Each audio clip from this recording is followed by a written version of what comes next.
given a kind of request to make that whatever the flavors they have constructed will be making what actually the benefits are expected from that actually. So generally it is also called as the benefit monitoring evaluation system. So instead of the economic evaluation system, so can you expect what would be the difference between the benefit monitoring evaluations and the economic evaluations?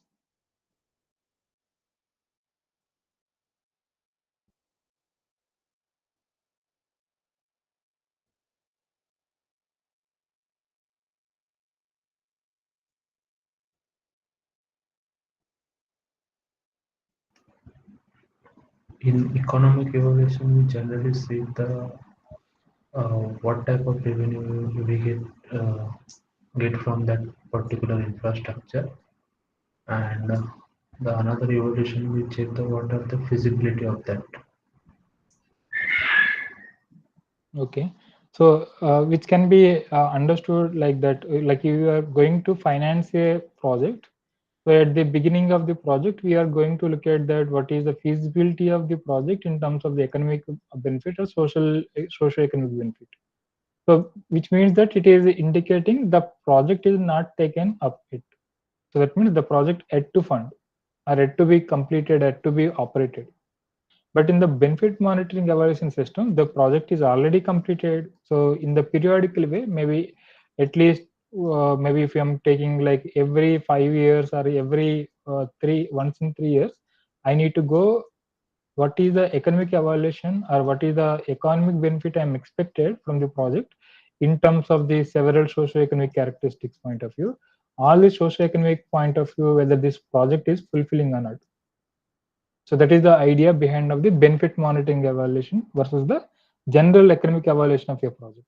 So the major difference is in the economic evaluation of your project. So mostly before funding the project, and this process to be identified or to be understood and to be estimated the what is the total economic benefit we are going to get from the project. So that is going to report into the DPRs even. If you are going to look at the DPR, most probably the economic evaluation also to be reported. So according to that, they're going to take a call and they're going to prioritize it. Then they're going to identify different alternatives, and these alternatives will be prioritized. And according to the prioritization system, then we'll give the ranks to the alternative. Finally, we'll select a one specific alternative corresponding to the what is the kind of benefits or economic benefits we are getting and what is the cost of the project. So that is a very systematic way we generally do the economic evaluation before execution of the project. But in the benefit monitoring evaluation, after execution of the project, what we are expected in the economic evaluation of of that particular category or the alternative corresponding to the rank is really achieving or not. We are going to do it actually. So the basic understanding of what we have done here actually. So they already constructed the flavors and they requested us. So whether these really what are the flavors they have constructed in recent days in Hyderabad is really worthwhile to construct, or whatever the economic benefits that are expected is really getting or not. So that is the project actually we have done it. So that we generally call as the benefit monitoring evaluation of the flyovers. Or there are different other categories of the roads also they are identified actually. So this is the overall methodology we set up. So to understand that what kind of the benefits we are expected to get from the project or maybe like the flyover. So I'm not talking about the link roads and all. I'm only concentrating on the one single flyover data, whatever I have, because this project is completed a long period ago, like almost 3 years back. So from this project, what actually we have done. So again, understand the scenario. So you have the 4-lane road. So this is the kind of 4-lane roads generally they have. I'm talking about the single scenario of a one particular flavor. So then this road might be having the junction, having the signals also, like on the both the roads or both the major and the minor, all maybe like the major categories only, not the any minor. So both the roads have the significant impact of the traffic. So at present they are operating with respect to the signals at the maybe year of 2014 around. So at the 2019, they want to construct or they already constructed the flyover at the 2019. So this is the actual condition of the current or the situation at the 2014. Okay. So at the 2019, if you see, so this Hello, sir. junction, Are you moving the slide? We cannot. I'm not moving the slide. I'm just writing on the slide, whether it is visible or not. So I'm not moving anything because I'm trying to give you a background of that project, what we have done. Okay. So It is in reflected. 2000, Yeah. So, so whatever is- I'm writing, is it visible? Somebody can confirm because, Yes, sir, it's visible. okay. So this is the condition at the 2014. In the 2019, so you have the additional like kind of flyover is there on top of the junction. So this is the kind of flyover which is going on the top of the junction. So then, so now this is the two conditions we have before flyover and after flyover case. So then we have collected the traffic volumes because this project they have given as the benefit monitoring evaluation. We don't know what is there at the 2014. So we don't have any single data actually 2014. But we have data at the 2020 around they have given 2021 I guess if I remember correctly. So this project is 2021 2022 around. So at the 2022 we collected the traffic volume. Then we back calculated based on the growth what have they have projected. So then we have the 2021 volumes, then we back calculated the growths, then we got the volumes at the 2014. So then what we have done again, so that is the kind of the data collection. So first we collected the traffic volume data at the 2021. Let us assume as a scenario of the 2021. So then we have also collected the travel times at the 2021. We have the emissions data. So these emission data are estimated based on the tailpipe emissions. Like if you have the vehicle, so then we have a gaseous analyzer. So then this gaseous analyzer are inserted at the back rear end of the vehicle, in the tailpipes. So then the tailpipe related all the emissions data is also collected. Then we have collected from the police stations or the near police stations, what is the accident scenarios at the nearest to close to these junctions actually from the 2014 to 2021. Of course, we have also collected the user perception, how the perception of the users after completion of the project at the 2021. And what is the condition they have perceived at 2014 and what they have perceived at the 2021. So this data we collected very near to the flyover. So what are the households we have, commercial areas we have, from those locations we are almost collected 1800 to the 2000 samples almost. Of course, this data mostly we are not much used for the economic evaluation point of view, but other the data, so like we are expecting that what is the kind of benefits they have respected to the travel time savings and the travel time savings and the emission savings, and the accidents will be going to reduce because of the improvement of the road service actually. So then these traffic volumes we collected with the video data, and the travel time we collected the VBox, GPS, manual method, MyTrack, like several methods we have used to check the accuracy of all these methods together. In the emission data, we collected the ambient air as well as the fuel gas analysis. So then the method of economic evaluation, we have done it. So for the travel time, so then what we have derived it actually, the travel time savings alone we have estimated. And apart from that, we also estimated that there is a, it is not only improvement of the travel time after construction of the flyover from the condition of the 2014 to 2019, it is also expected there is a reduction of the delays. So these reduction of the delays will be expected. Also, there is a reduction of the fuel savings, as well as there is a savings of the emissions respective to the saving of the fuel also. Like there are two components in the delay. So there is a component because of the reduction of the delay, what is the total amount of the fuel saving cost is there, and what is the total amount of the emission saving cost is there. The same way the accident cost also estimated. And all these costs generally is relevant as the kind of the benefits actually. So any questions here? It makes sense what we have done. Like Sir, what is my tracks? it is just kind of app. So if you open it, so if you are traveling in a specific road, it will track that what is the travel time according to the speed of the vehicle, acceleration, deceleration, something like that. It is just kind of simple app. Okay.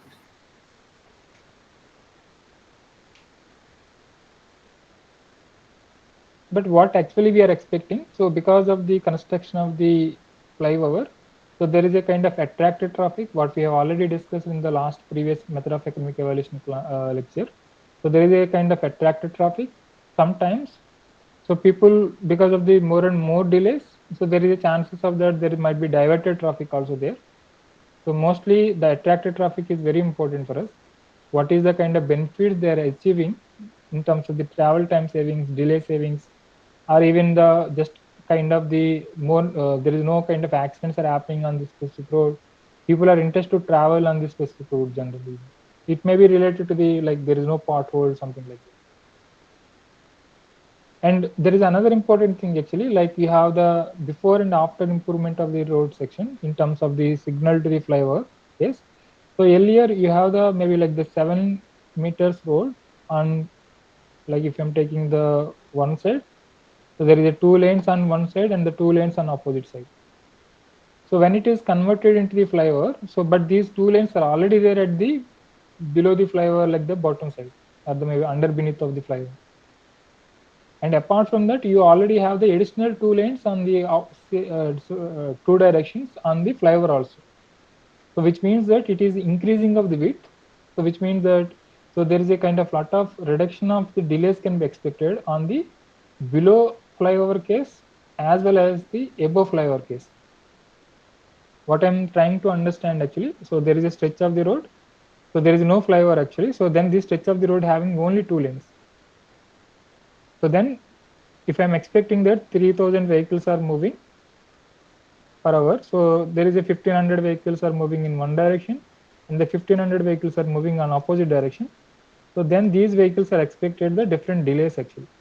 Now this road is converted into the flyover on top of the junction. So let us assume out of these 3000, 2000 vehicles are moving on the top of the road or maybe like the on the flyover on 1000 one side and the 1000 opposite side. So remaining 1000 vehicles are maybe at the at ground level.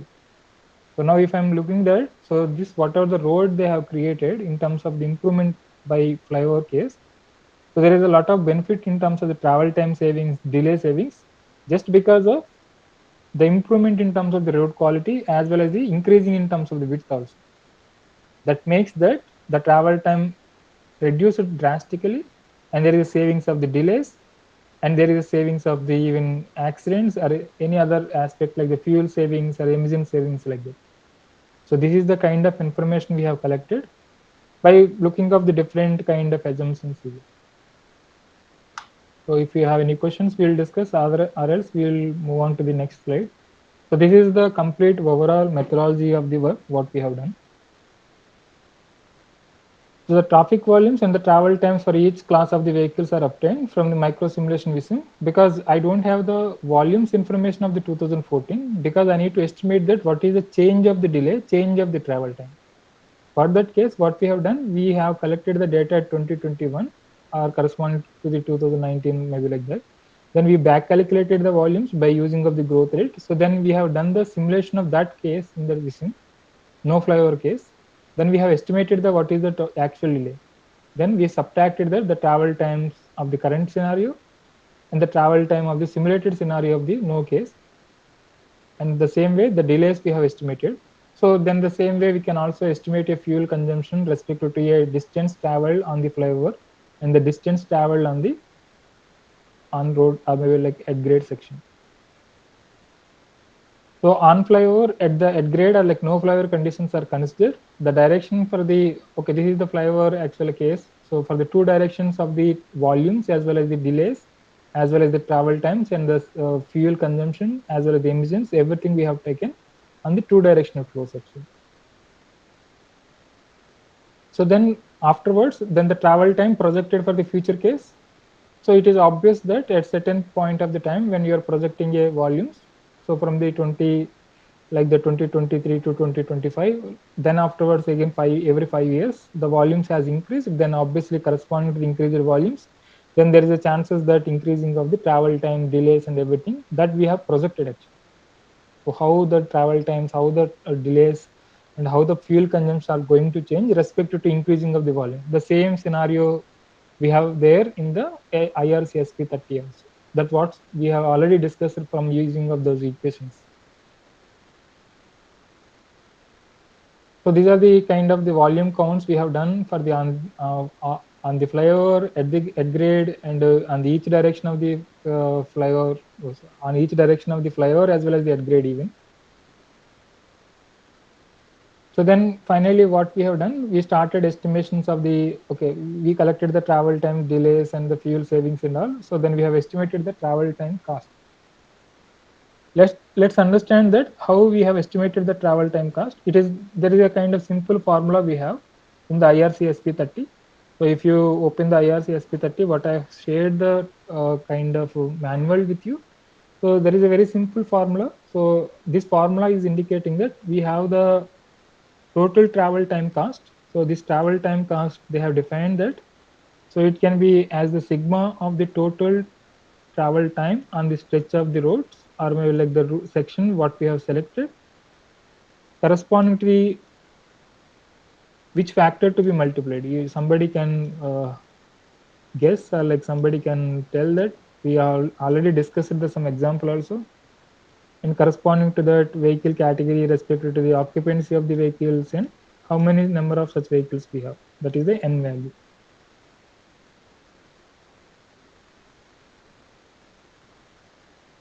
So this is the formula we have. Travel time estimation cost.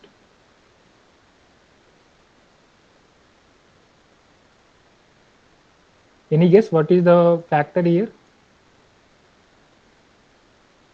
Which factor might be impacting your saving of the travel times? It is there here actually. You no need to worry too much. Vehicle operating time. So then if you have the, sorry, the value of the time. So the value of the time respected to the vehicle operation cost and all. So then that is the reason the I value is indicating that, the I is indicating that for the different categories of the mode, we have to estimate the value of the corresponding to the mode. So like the car, we have the different value of the time. Then the heavy commercial vehicle, we have the different value of the time. Bus, bike, auto rickshaw, and the LCV. So then we started estimations for the 2019, then the 2023. Then we have started projecting for the up to all 2050 values. So now we have estimated the average traffic volumes per day are the no flyover case, at grade case, on flyover case, both. So the no flyover scenario is always indicating that before construction of the flyover on the road itself. But after construction of the flyover, we have the flyover as well as we have the road also at grade section. So then we need to estimate that no flyover case, what is the total travel time in seconds, and at grade case, what is the total travel time in seconds. So then on flyover, what is the travel time in seconds. So if you see that, so there is a kind of improvement, we can see significant improvements between the travel times between the no flyover case to the on flyover. So once you got the travel times of the different categories of the modes, we have done the car separately, heavy vehicles, or maybe like the commercial vehicles, LCVs, like auto rickshaw, bike. So each and every individual vehicles we have traveled at the different duration of the times and the different conditions. Then we have taken the average travel times actually. So you can see that 4 different methods we have adopted, and corresponding to the 4 different methods and the different conditions of the day and the different duration of the time in peak hours and non-peak hours, we have estimated, and those values we have averaged, and these average values are reported here. The same way we know already occupancy. So then what we have done, we multiplied that for each categories of the vehicle, the travel time into, then the vehicle, value of the time of corresponding respective vehicle into occupancy into number of vehicles. Then we will get the total travel time cost. So then this thing we projected up to the 2050. So then this is the amount in terms of the crores. So then if you add the total amount of the value of the upgrade section plus on flyover minus of your no flyover case, then you will get that what is the total benefit from the travel time. If you see the beginning of the project at the only very less value like 1.86, but if the project is goes on increasing, or sorry, the duration of the project has increased, so then there is a lot of savings on the travel time savings. So that means the travel time what we have estimated is converted into the cost or in terms of as benefit. Any questions?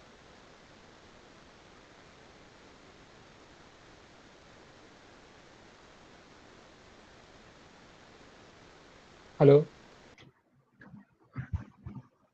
Sir, this travel time cost we have considered by individual mode choice or Yeah, it's it is there na vehicle class, car, heavy okay. commercial, Okay. bus, bike, auto rickshaw, LCV, and corresponding to that we have the occupancy also. Mostly, if you see the car, we got the occupancy. This is the occupancy service also we have done. Mostly, if you see on average, it is observed the 3 passengers. Then, based on that, we have reported that we have taken at least a kind of 500 to 1,000 samples of each category of the vehicle. Then, what is the average occupancy we have estimated? Okay, sir. Good. Any other questions from anyone? So that is the first benefits. Direct, we can see that actually, like yesterday, we have already seen the SP30 on the first day session. So then those are like the very, very direct benefits by saving of the travel time or vehicle operating cost, how it is improving the value of the time with respect to that, what is the total travel time savings as the benefit. So apart from that, we are also expecting there is a reduction of the delays actually. So like the reduction of the delays are also done for the no flyover. So then we have estimated what is the delay corresponding to the no flyover case. Then we have also estimated that corresponding to the at grade as well as the on flyover, what is the actual delays? Because you can't say that okay there is a zero delay. So because it is expected that when the vehicle is traveling, so it is designed with respect to the design speed. So okay, instead of discussing or like explain from my end, can I expect that why the delays will be expected? You have the road, then you have the divider case of the median something is there, then you have the two lane on the either direction of the road. So somebody can expect why the delays will be occurs. As per our understanding, the delay should be zero, no? Because it is constructed a flyover actually. So like this is the kind of the road section. I'm asking whether the flyover, no flyover case, let us bother about, no, don't bother about it. But why the delays will be occurred on the road section?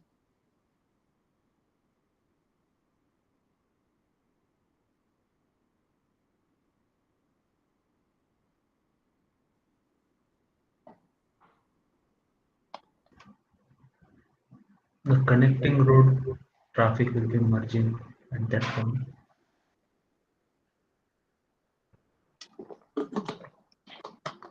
No, it's not like that actually. Will be presence of any heavy vehicles on the road, moving with lesser speeds. So just understand that actually you have the road. So this road we have designed respect to the maybe kind of specified traffic volumes. That's the reason we know the capacity of the road section.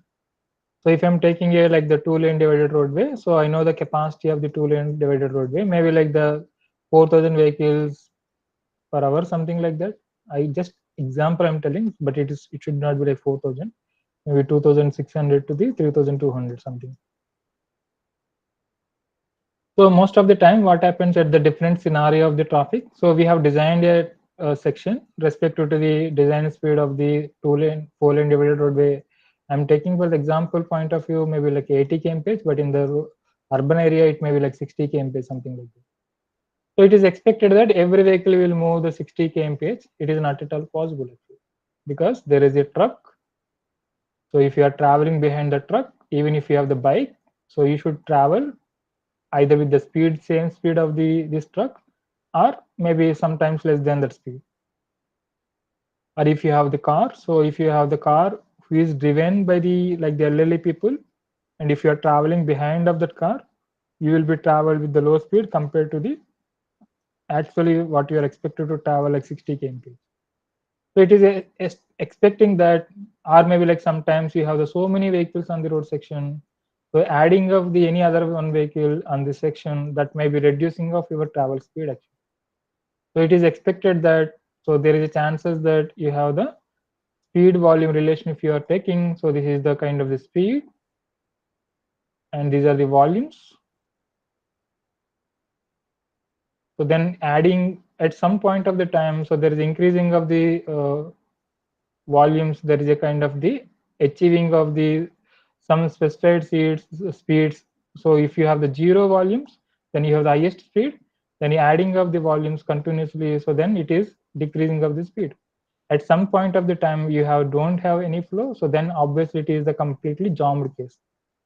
Okay, so that is the way. So even though you have flyover, there are different scenarios can be expected, either due to the additional vehicles on the road section, or else there is a kind of road user behavior in terms of the adding of the different drivers on the network that may be expected to reducing of the speeds, or else there is a kind of composition of the vehicles that is also expecting the reduction of the speeds.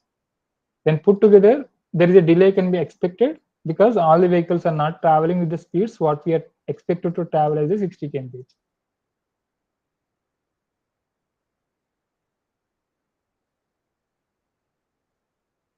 I hope you got the point now, why we have done the delay estimation, Steven. Yes, sir. So when we are explaining to the commissioner, actually, he has pointed that, so why you are expecting the delay will be saved actually, because you are also talking about the travel time savings, which is indirectly, directly, it is talking about your delay, but it's not true actually. We need to have some idea as the transportation planners.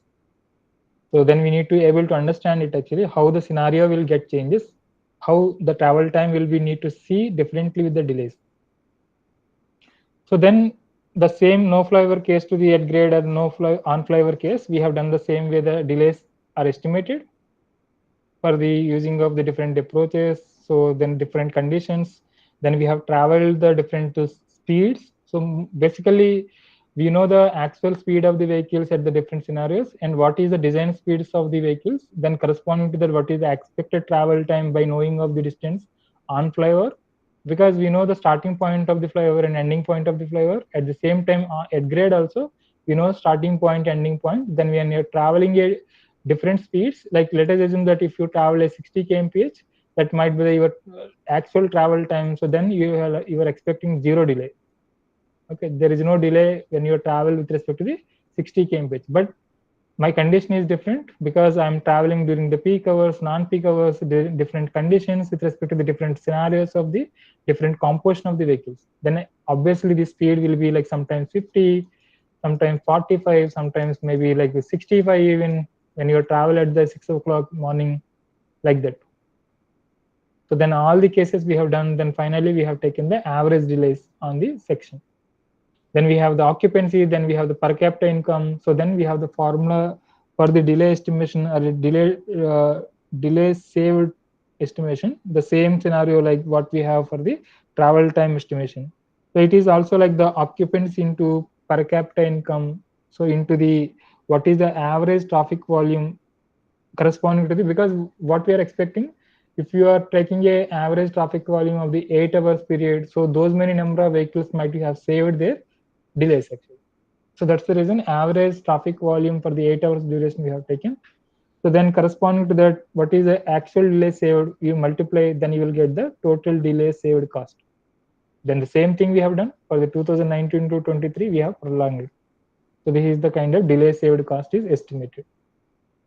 But if you see that the delay saved cost estimation have significant difference with respect to the travel time estimation cost.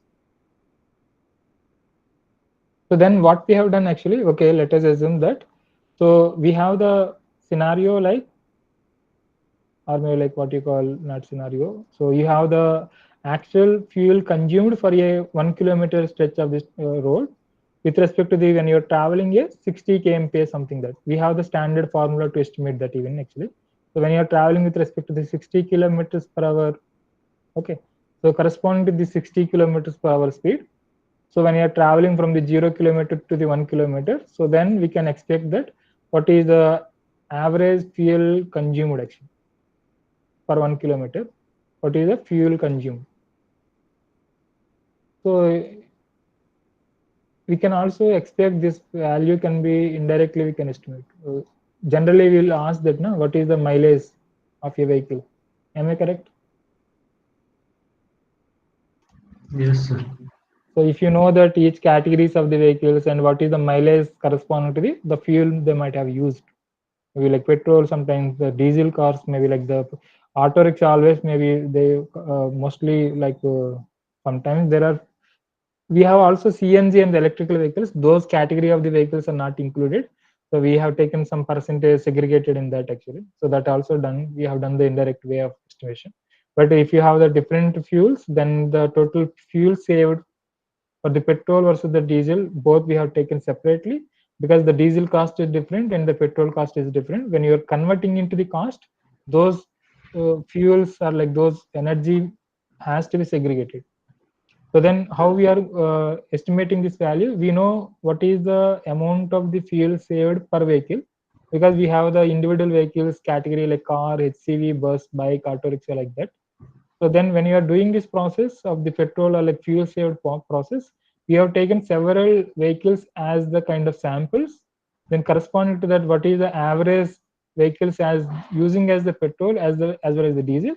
And also we have cross checked this data with respect to the registered number of vehicles in the city like Hyderabad, as well as we also taken some data or information from the petrol bunks or like the petrol stations.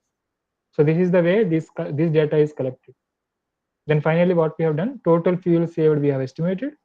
Then corresponding to this fuel saved estimated in multiplied with respect to the cost of the fuel, then you will get that what is the total amount cost is saved per day. Then it is again converted for the year into multiply with the 360. Of course, there is a kind of problem, or maybe I can say like kind of assumption we have. So there is no guarantee that.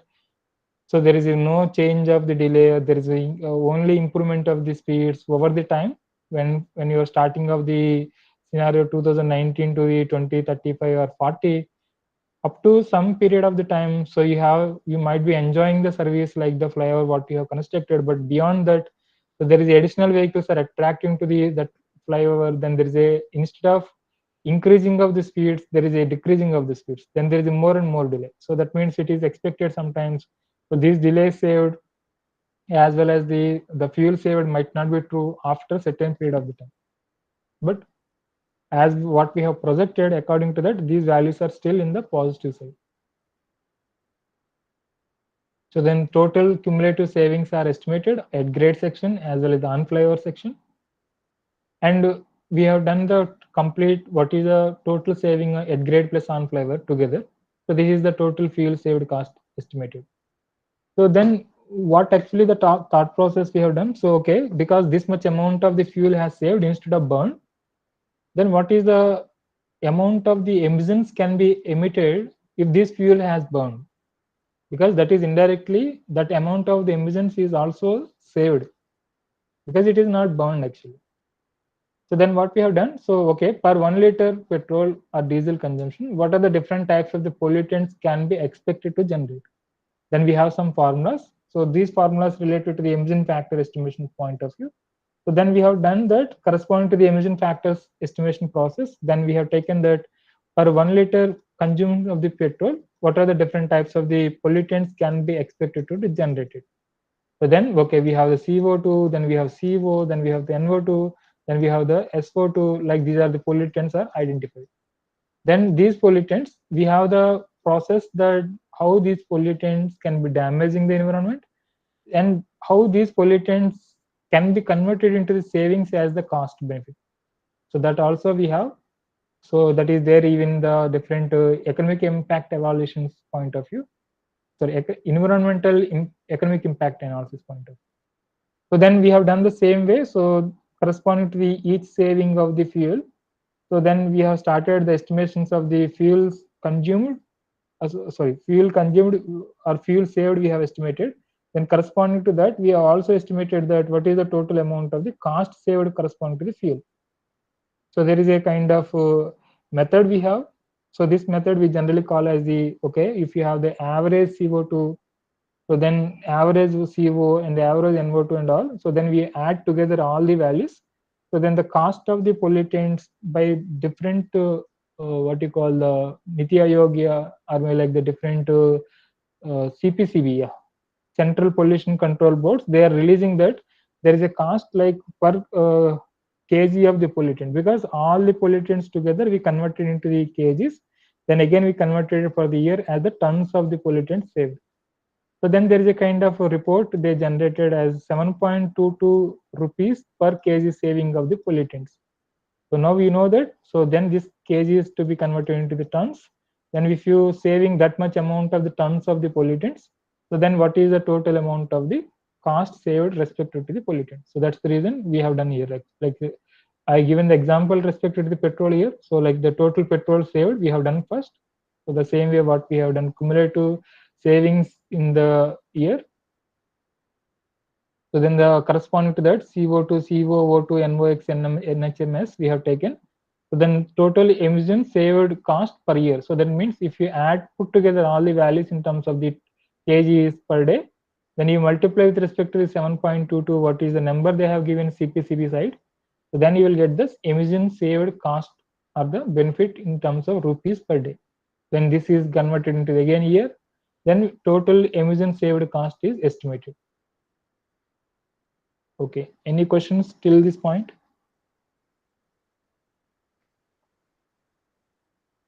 Sir, we have generally see that when a vehicle get old, it gets required more petrol or diesel, or it's generate a more emission. So in that case, we have considered means how can we consider that type of vehicles? Yeah, very good point. Actually, it's very good point. The same thing we also thought of that. Okay, we have the registered vehicle system. Okay, let us assume that in the city we have the registration vehicle details. So what we have done actually, we have taken the at the different point of the time, what is the total number of registered vehicles are there in the city, and we have segregated that how many number of percentage of the vehicles are older than the 5 years, older than the 10 years, and older, if you more than 10 years or like 15 years old, obviously those vehicles emissions will be different than the 5-10 years old. So that we have segregated. Like if you have 1,000 vehicles, what is the percentage distributions of the age of the vehicles? So some studies they have shown that actually, so but there is no specific study there in respect to the Hyderabad. It is there for the Delhi actually. So CPCB they will publish that this is the kind of distribution, what you call the age distributions of the vehicle in a city. Okay. So in that we identified that okay there is almost a 25% of the older vehicles are there in Hyderabad. Okay, sir, got it. But there are lot many studies, sorry, surveys has to be done for these kind of the works generally. So if you see that actually at the initial itself we have done so many surveys actually. Yeah, it is applicable for the registered vehicle, but what about the freight or good vehicles? It is means it is travel from state to state, Yeah, your or point is correct. But if you see in the urban areas, mostly the heavy commercial vehicles, it is not permitted mostly during the daytime actually, okay, but only the nighttime is permitted. So the pollutant generated by the nighttime hardly if you see even the total number of vehicles in the volume side if I'm seeing, so it is very less actually. But still, those vehicles are also we have taken into the account. no, actually I want to matlab, I want to know means there will be any assumption we are taking about that part. Means Uh, I agree with your point. We did not get accurate data, but if there will be any assumption with the reference of any IRC or any reference No, no, paper. there is no specific code at present. We have okay, these many number of vehicles are there as the different age categories, like old age, something like 5, 10, Okay. 15 years old. But we have taken data first actually, because if you find out the registered number of vehicle, from the registered number of vehicles, if you put in the Vahan site, then we can get to know what is the age of the vehicle, because we already collected the traffic volume, and corresponding to the traffic volume we have also knows the some different categories of the vehicles, their registered numbers are also. So from that we have estimated okay, in a day if I'm collecting a at least a 1 hour survey of the vehicles, what is the distribution of the age that we have done. Okay, sir. Got it. So anybody knows that if you put the your registered vehicle in a one site is there actually, then it will give that the complete idea what is when it is registered, when sorry when it is purchased, and the what is the age of the vehicle something. Even it will give the complete details of the vehicles also. Of course, there is another point actually I forgot to mention it. So there are different makes, and corresponding to the makes, sometimes if you see even if you are using as the petrol as the kind of fuel, but there are different types of the emissions actually which will be emitting from that vehicle will be different actually. Like if you see, like if I'm taking a like the Mahindra versus the some kind of other category of the vehicles, Tata. So then we have also tested with respect to the what you call gas tailpipe emissions, that is the gaseous emission estimation process. In that itself, we have identified that the total amount of the emissions emitted by the different makes will be different. All this information we have used when we are estimating the pollutants. So any questions or any points to be discussed?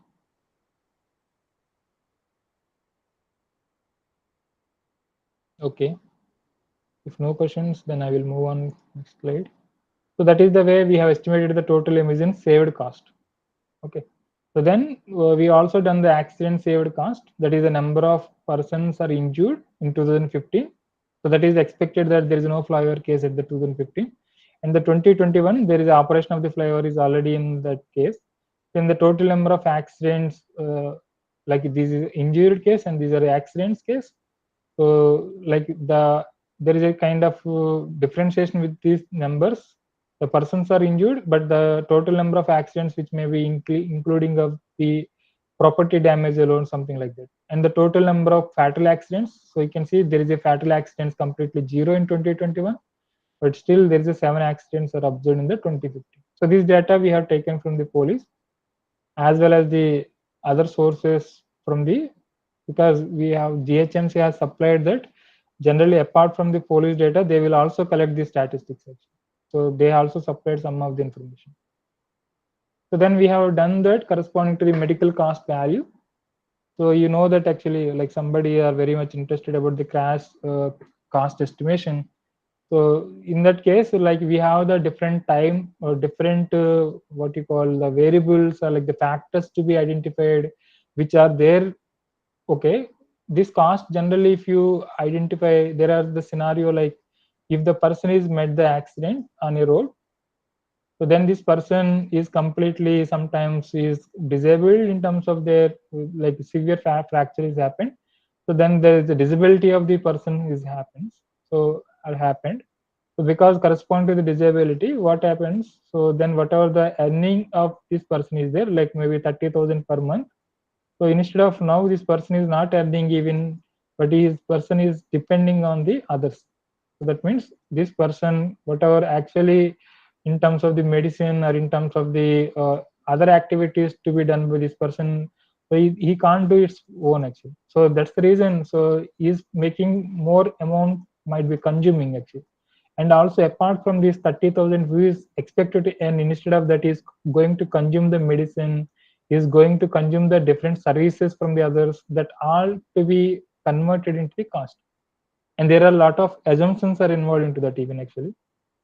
So that is the reason time spent by doctor or nurse of each patient that will be converted into the minutes, and this cost to be converted corresponding to the ways which is given for the doctor and the nurse case, and the average salaries of the doctor for the government hospitals, then the number of working hours and number of working days, and the cost incurred into the doctor and the cost incurred into the outpatients, and the average salaries of the nurse.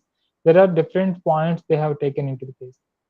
Then for each one patient, what is the total amount of the expected cost? That to be taken respected to their total cost expenditure for the outpatients or inpatients. Outpatient in the sense he is not admitted actually, but he is taking just medicine. He is consuming the service of the doctor as well as the nurse.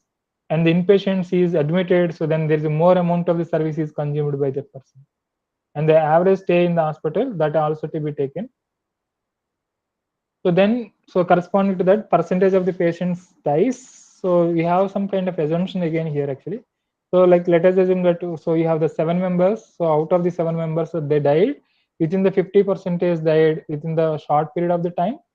So like short period in the sense maybe within 3 months or 2 months, something like that. And the 20% of the people died at the after 6 months or 8 months, something like that means. So there is a way to understand actually. I hope if you people understood the process in behind of that, it is very complicated thing. It's not that easy. Like if you have the see the statistics showing that so there are 7 patients are died. Okay, this is the meaning of the 7 patients. So now what I'm talking, actually these 7 patients are died at the different period of the time of the year. So I have the 12 months. So these 12 months, so if I'm looking that, so there are 4 members are died at the 6 months.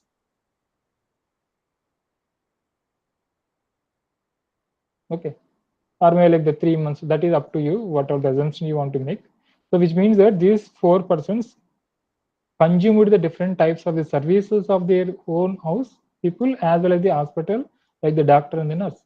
So the cost will be varies corresponding to that what is the life, or maybe what you call the kind of patient's survival case, the survival of the patient up to the some months in a year actually.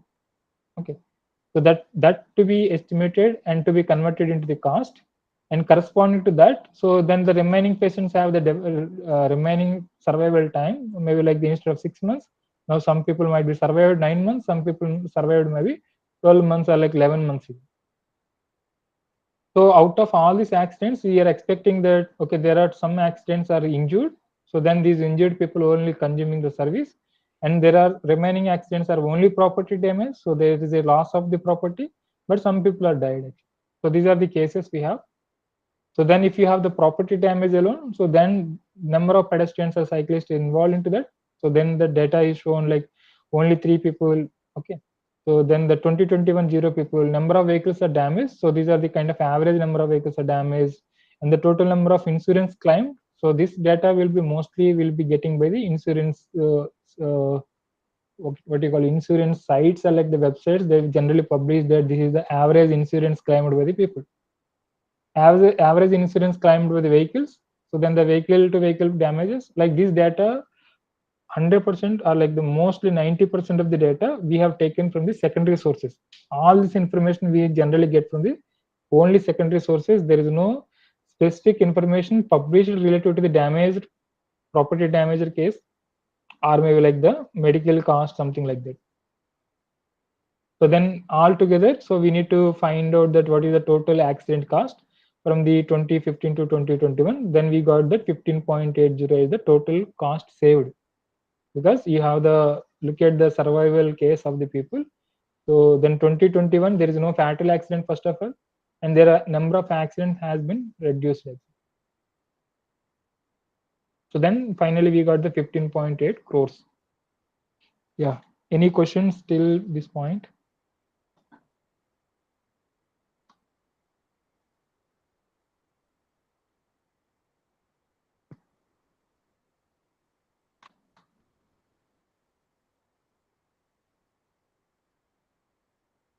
I hope somebody are there in online. Yes, sir.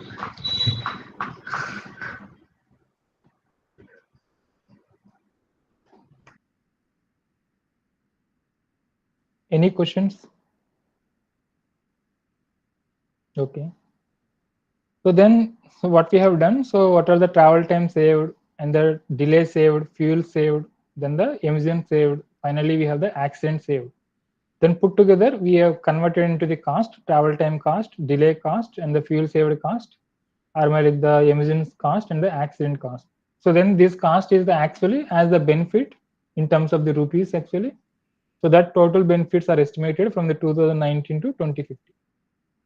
So now we have done the details of the flyovers are also given by the agency, like what is the length of the flyover and what is the length of the road, construction cost, as well as the cost of the, so okay, length of the road before construction of the flyover, and the cost of the construction of the flyover, that is 45.1 crores, which is construction of the uh, maybe like almost a kind of 2.2 kilometer.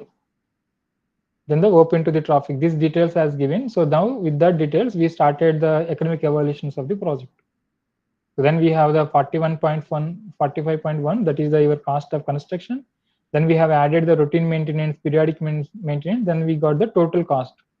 Then we know the total benefits, but initially we have taken the total benefits of the respective value of the travel time, travel delay, like that. Then we have also taken that all the total benefits respective to the all the components together even. So we have done both the way. Then we got the NPV value. So of course we have done the different methods. NPV we have done, BYC we have done, IR method we have done. Yeah, 4 methods we have adopted actually. All the 4 methods we got that very good result actually.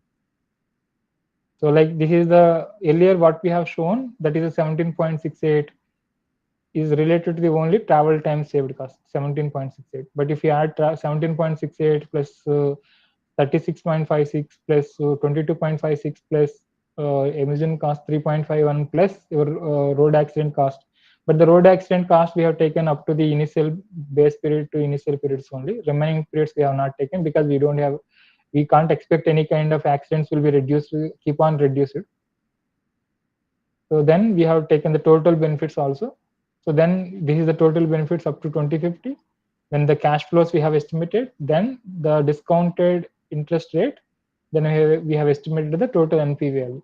So now if you see the NPV value with the alone travel time cost 128.69, then if I'm including all together, then it is 717.5. So then obviously this project is worthwhile to invest.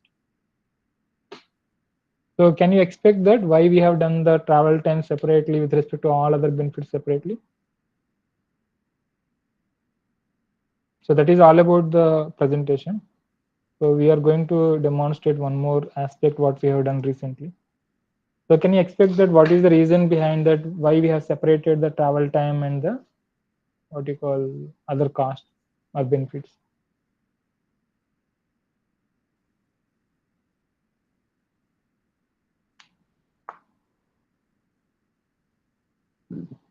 No idea or no questions or no comments?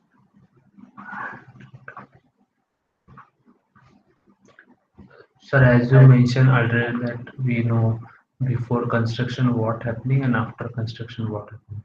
That Yeah, exactly. correct. That Because that is we can see directly. Okay, we can understand. Okay, this is the direct visible or maybe like kind of monetary terms going to be happen after construction. The delay or maybe like the emission saved or maybe like the kind of the fuel consumed. These are like the kind of imaginary terms what we are expected to happening over the time. We don't know after certain period of the time. In specifically when we are doing a simulation, it is identified that beyond 2040 or 2045 onwards, there is no kind of improvement we have identified it actually. So then, okay, it is better to segregate a travel time alone than all other together separately. Yeah, good. That is the reason actually. Okay, if you don't have any questions, so then I will stop here from my side. So then my PG student like the Rohit is here. Rohit is going to demonstrate what we have done another project recently that is also in Hyderabad.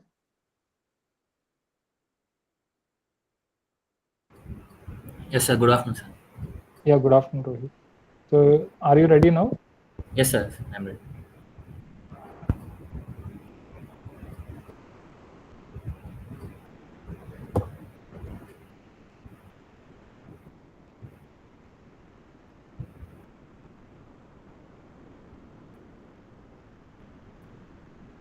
Sir, can I know my screen is visible or not? Yes, it is visible, Rohit. Yeah, thank you, sir.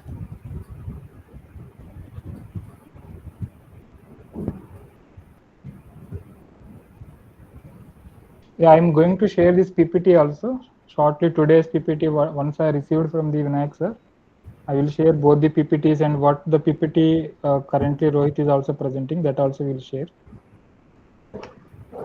thank you, sir.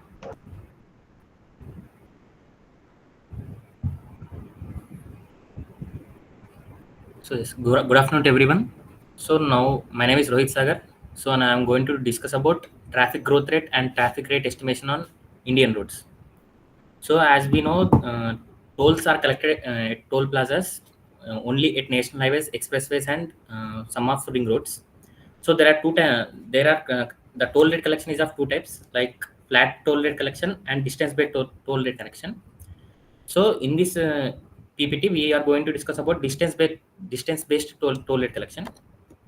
So the contents of this topic is our traffic growth rate estimation. So in this, we are going to discuss about how to establish base year traffic AADT and how to apply correction factors to it, and how to derive historical growth trend and estimate traffic elasticities, and how to project future growth rate of macroeconomic drivers and convert that macroeconomic drivers growth rate to traffic growth rate. So after that, we will going to discuss about toll rate estimation. So we'll have a brief intro on toll, what is toll rate and how they are collected, and then we will move on to identify base toll rate and how to apply adjustments to it, and what is WPI, that is wholesale price index, and what is that escalation factor, and how to incorporate it in growth rate of the toll rate. And then at last we are going to discuss about the estimate distance and OD matrix, and to estimate toll revenue up to future up to 2050 years, future years. So first step in growth traffic growth rate estimation is to establish base year traffic, that is known as annual average daily traffic. So for this we need to conduct a survey of either 7 days or one day. If you are going to conduct a survey on one day, you need to find ADT, and based on that ADT and seasonal variation factors, we can find ADT. But based on one day's survey data, it's not accurate to calculate ADT. So what we prefer is to do a survey data for 7 days and to convert it into ADT, that is average daily traffic, and then use seasonal correction factors to convert it into annual average daily traffic. Then these annual average daily traffic need to be collected at both origin and destination of the corridor which you are going to select for the survey. And these data is not accurate, will not be accurate. So what you need to do is you need to check this with the secondary source data, like there will at the tolls there are cameras, so they will be recording each and every vehicle that is coming and going into the highways or ring roads. So with that data, we need to compare our data, so that there is any variation, we need to apply correction factors to cover that variation. So let us see an example of how to apply correction factor to our ANDT values. So this is an assumption values, not a survey that we have conducted. So let us assume that there are 20,000 vehicles per day, cars, and trucks as 5,000 vehicles per day. So total AADT is of 25,000 vehicles per day. This is just assumption. We will not do AADT like this. This is just an assumption. So then if we compare it with the secondary source data, that is toll cameras or all other data, so if we can see that the correction factor is 1.05. Here it denotes that there is a 5% change, 5% change from our survey data. So which we get 1,250 vehicles extra. So it is small number when we are computing according to ADT, but when we are forecasting it to the future years and calculating the toll rates, it will be estimating about some crores.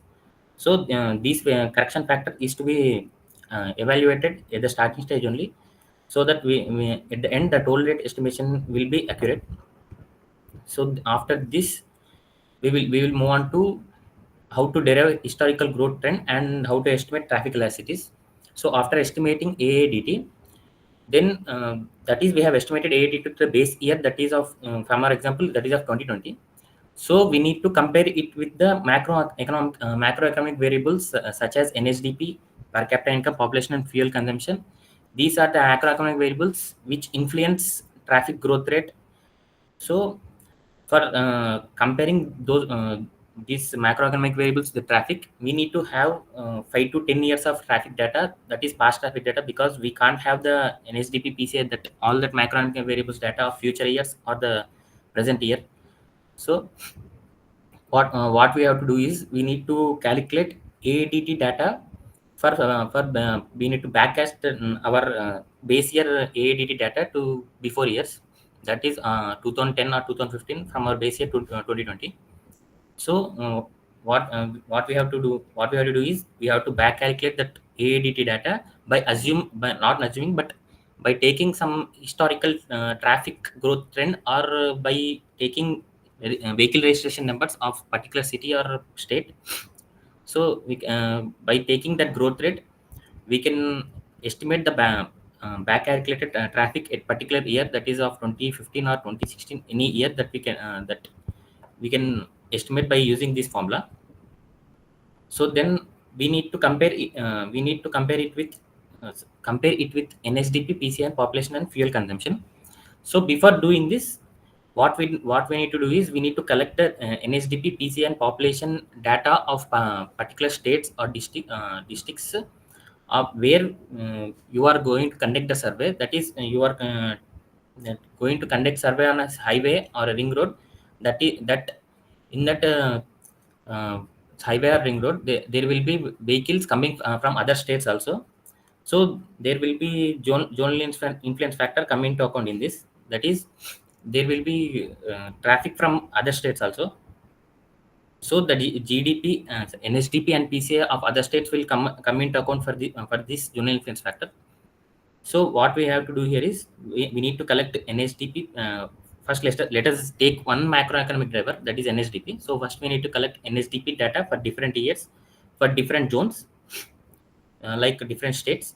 Then we need to find traffic. We need to find traffic vehicles that are coming onto the highway from different states, that we can get from video footage data if we take if we conduct a survey, or from toll cameras. So from that we will segregate the percentage of vehicles that is coming from every zone, so that we will have percentage of vehicles that is coming from different zones. So we will multiply that with the NSDP data. So we will get the weighted NSDP data of different zones. So with that data and with the traffic data that we have back calculated for before years, um, with the both of the data we will run regressions, that is using log linear regression by also these will be done for different vehicle class, like for car these will be different, and for trucks this will be different, and for buses this will be different. So after doing regressions, we will record elasticity, r square and t stat values from what we have done. So we will see a small example of how we go through this process. So after finding AADT of base year 2020, then we have assumed, this is an example, so we have assumed a base growth rate of 5% per year. So with this 5%, we have back calculated the traffic of year 2015 and 2010. And if we are doing the survey, and if we are calculating for any highways or any ring roads, we need to calculate for 5 years, that is 2015, 16, 17, 18, 19 and 20. Like that we need to calculate. And so here we have taken 5%. So for base year, the vehicles we have estimated is 26,250. So for 2015, the vehicles that we have got is 20,500, and for 2010 it is 16,000 vehicles. So now we have traffic data from 2010 to 2020. So these traffic data should be matched with NSDP, and we need so after that, as we discussed before, NSDP should be weighted based on the zonal influence factor. So here we have assumed zonal influence factor. We have taken three zones. So for zone 1 is of 50%, zone 2 is of 30%, zone 3 is of 20% trips. That is number of vehicles that each zone is incorporating. So the ZIFs are 0.5, 0.3 and 0.2. So NSDP data that we have taken based on the 2020 data, that is of constant prices, is based on zone 1 it is 5,000, zone 2 is 3,000, zone 3 is 2,000 crores. So if we are doing it practically for any highways, we need to collect not only for 2020 but also for 2019, 2018. So we can compare it with the AADT data, and we can do the regression model there. So after calculating, we will get it. We will get 3,800 crores as the NSDP weighted data after multiplying it with the general influence factor. So after that, what we do is regression. We will run regression, log linear regression, that is for traffic data, AADT data, and weighted NSDP data. So what we have to note is that elasticity parameter, that is beta here. So what this elasticity will tell us is that if you see here, cars elasticity is 1.2. So what does it define is that 1% increase in the economic variable, that is NSDP, will accommodate in 1.2% of increase in the traffic growth of cars. and for trucks it is 1.3. So if we observe here, for cars it is 1.2 and trucks it is 1.3. So here by seeing this we can say that the growth rate of trucks is more than cars based on NSDP, weighted NSDP. So then the next step is to project these macroeconomic drivers like NSDP. So if you, I mean, we want toll rate to be estimated for future years also. So we need to estimate traffic growth rate for future years.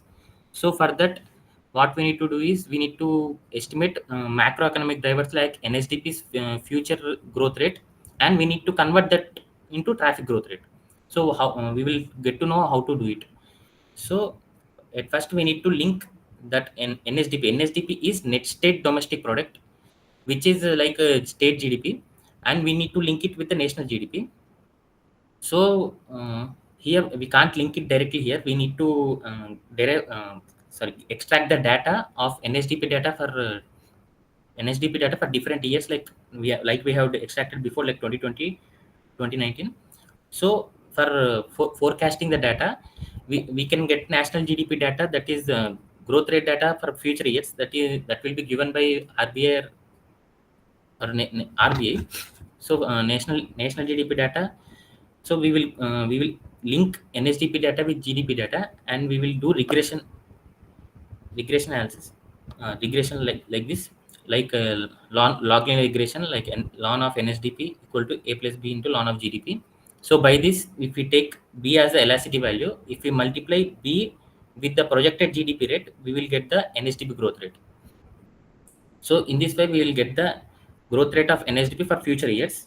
So in this way, we need to estimate it up to the desired year that we want for our project work or anything, like 2050 or 2040, like future years.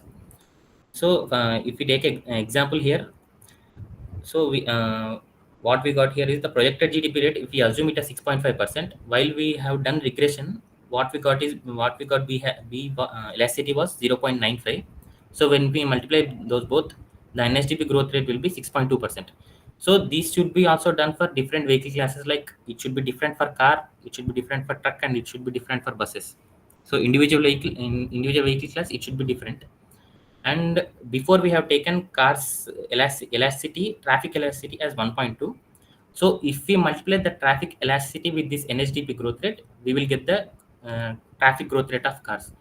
So in this way, we will get the traffic growth rate for different vehicle class. Like for cars, it will be different per year, and for trucks, it will be different per year. These should be estimated up to the desired years that we want for our project work, like 2050 or 2040. So we'll have a stop here. If anyone has any doubts, I'm ready to answer.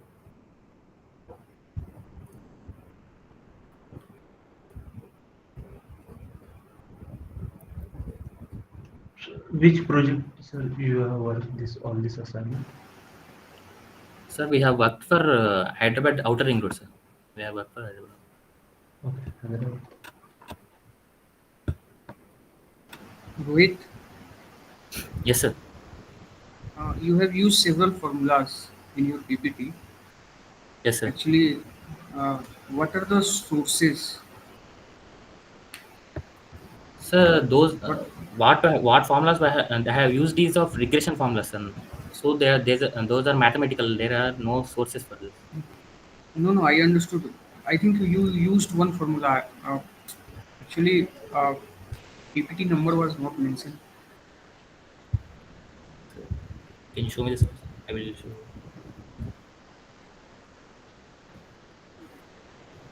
This one. Back, please. This one, huh? Back. No. Back up. Back. ADT. You just back. थोड़ा सा back आना. Yes. You have used one formula. Yes. This Yeah, one, sir? project ADT. This one. Yes, sir. This one here, I have told that for we have conducted survey data for base year, that is 2020. So we need to compare the macroeconomic variables like NSDP with traffic data AADT. So macroeconomic variables data we will not get for base year or the future years. We should extract the data for the past years. So we need to we need to calculate the past year's AADT data. So if we have the traffic data, it's good and fine. If not, we need to take historical vehicle resistance data or traffic growth rate data to estimate back calculated traffic data for respective years like 2019, 2018. So for that we have used this formula, sir. Okay, okay, understood.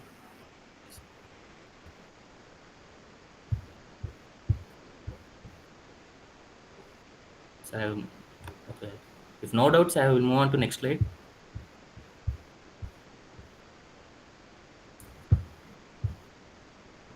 Yeah, please.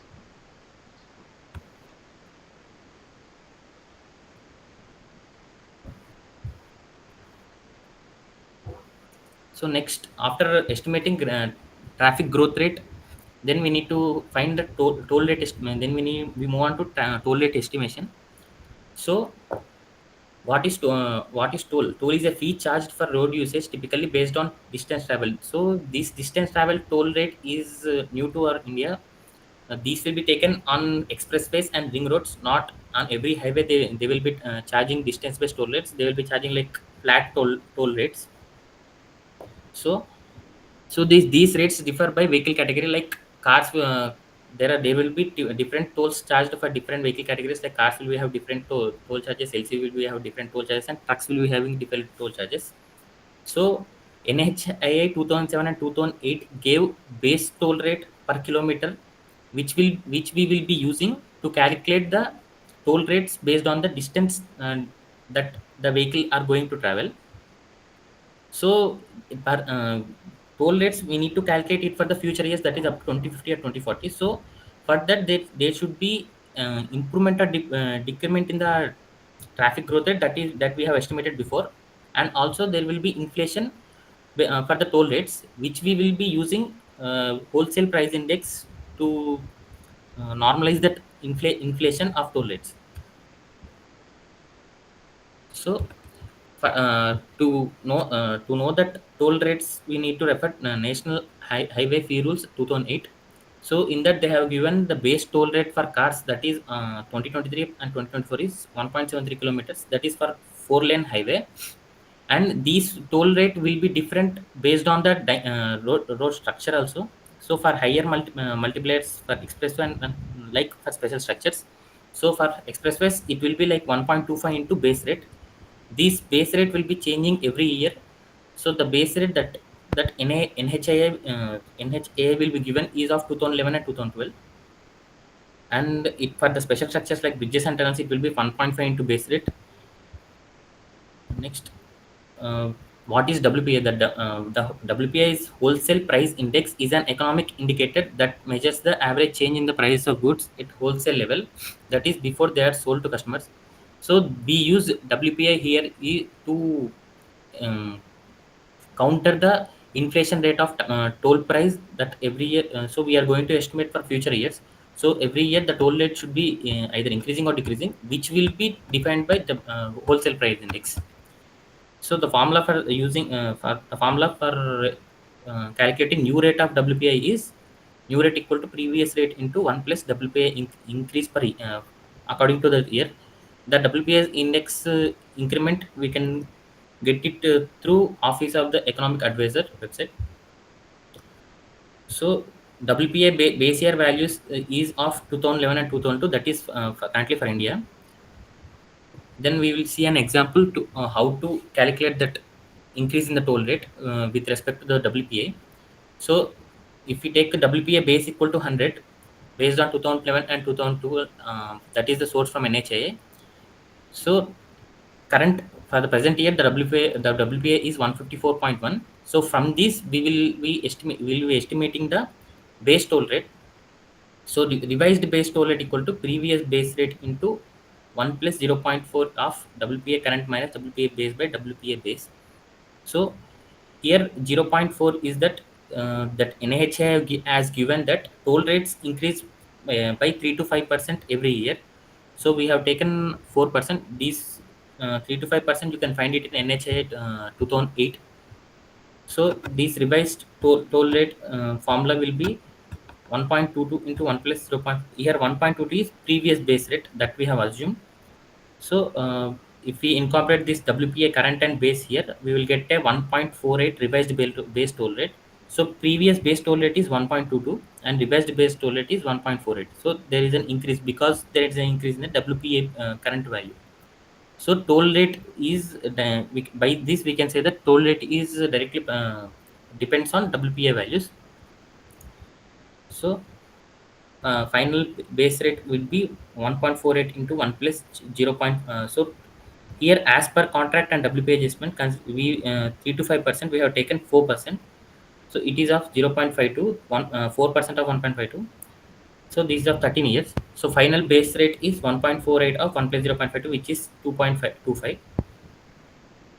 And the next step is, so here we have got the final base rate of toll rate that we are going to use to estimate the toll rate based on distances that the vehicles are traveled. So that distance, what we need to do is we need to estimate the distance. So we need to construct an OD matrix, OD matrix for traffic that is going from origin to destination. So we need to calculate distance traveled by each vehicle types. Like that toll rate should be different for cars, as we have discussed before. It should be different for cars. It should be different for trucks. It should be different for heavy vehicles. So we need to construct a OD matrix for different origins and destinations. So for the project, what we have done for outer ring road, there are 21 exits and entry points. So we need to draw 21 exit and entry points data, entry and exit points, so that from each entry to exit point we need to estimate the distance of how much that vehicle will travel. So so now we have the OD matrix of distance of distance from origin to destination, and we have base toll rate. So here in this table we can see that distance OD matrix. This is not our data. This is assumption data that we have they had taken for this session. So if we see here, this is from place A to B, the distance is 12 kilometers, and from place A to C, that is 21 kilometers. So as such, that the distance from B to A it's 12, B to C it's 9. So these are distance table, and toll for car, it should be estimate in the formula for estimating toll for car is distance into base rate per kilometer. Thus that base rate per kilometer that we have estimated before, and if we multiply that with the base rate, we will get as this 2746 like that. And if we multiply this with that, so to get total revenue for car, we need to multiply toll with respect to the traffic. So here we have taken total 7 days of traffic, but if we want AAD for year toll rate, we need to multiply it with AADT. So we will get toll rate per year. So if we have, so in traffic growth rate, we have estimated growth rate with for future years also, like up to 2040 and 2050. So if we estimate AADT for the future years with respect to traffic growth rates, if we multiply those with the toll for each vehicle class, we will get the total revenue for each vehicle class.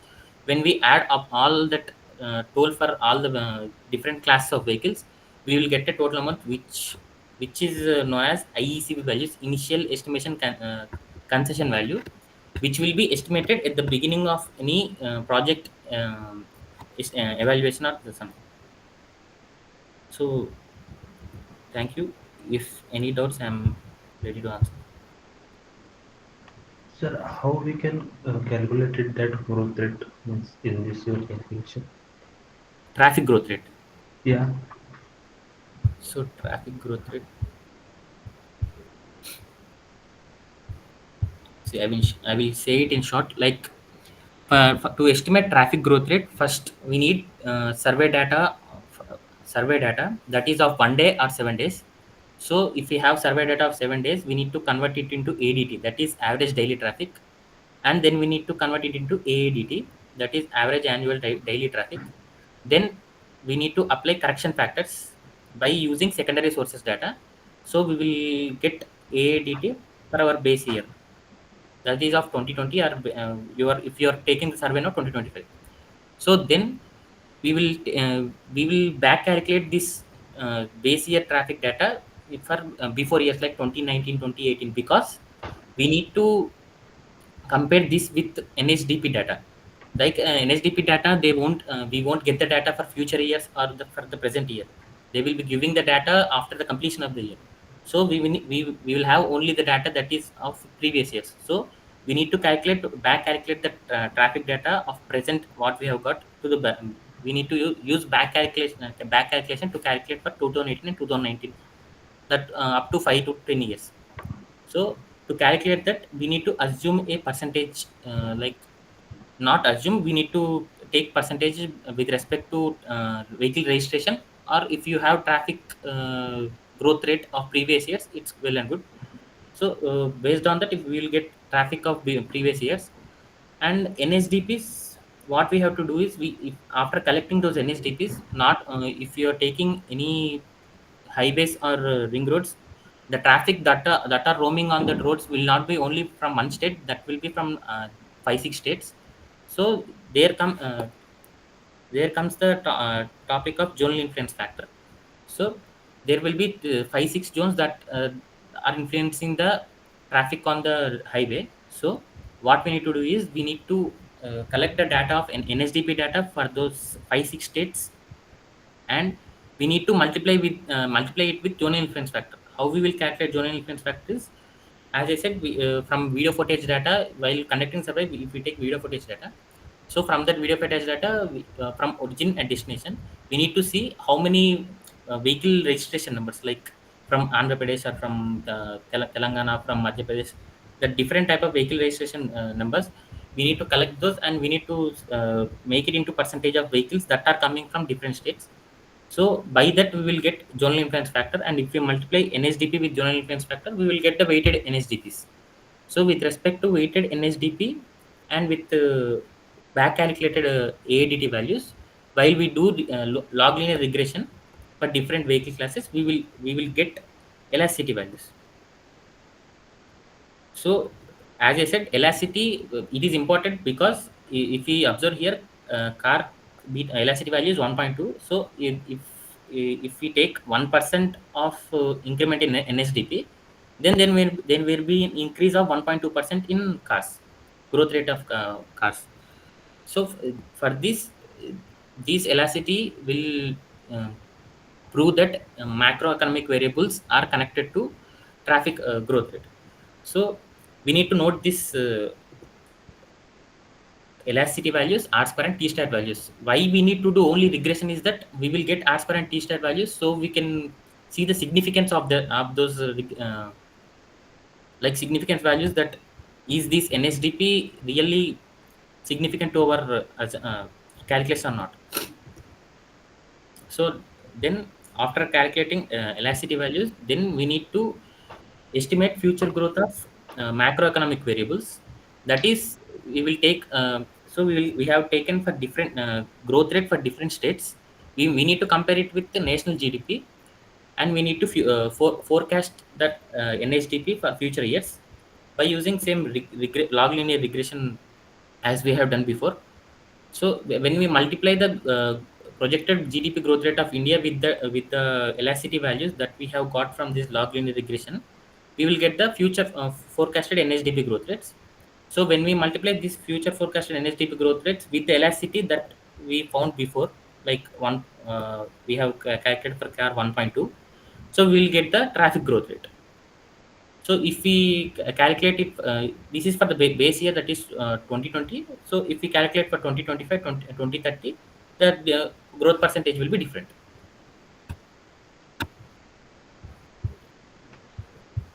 Yes, sir, got your point.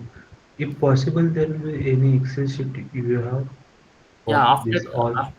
yes, yes, we will share an Excel with data of Yeah, yes. growth rates and all that. You can use that growth rates and these formulas to estimate toll price. After this Yes, sir. session, we will share it. Okay, sir. Okay. Thank you. Thank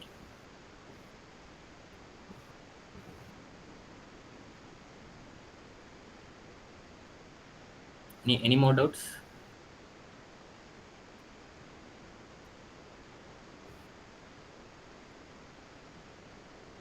No, sir. Okay, thank you.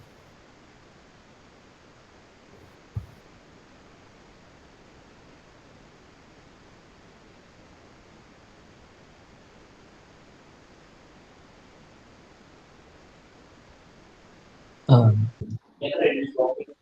Before ending the session, a form will be circulated in the group. Everyone, please share your details for the certificates. Thank you. Yeah, a small announcement from my end actually. So we are circulating a form related to the certificate first, and we are also circulating another form related to the feedback forms. So maybe tomorrow I will share the feedback form, and Vikas is going to share the today itself the certificate, the name which you want on the certificate, as well as the your company or like your organization or your university details, as well as what is your current role, like student, PG student or UG student or like research scholar, maybe like the, suppose if you are working in the company, so then you have to give the details, what is the designation of your company. Okay, thank you all. We are closing the session now. Thank you, sir. Thank you, sir. Okay, thank you all.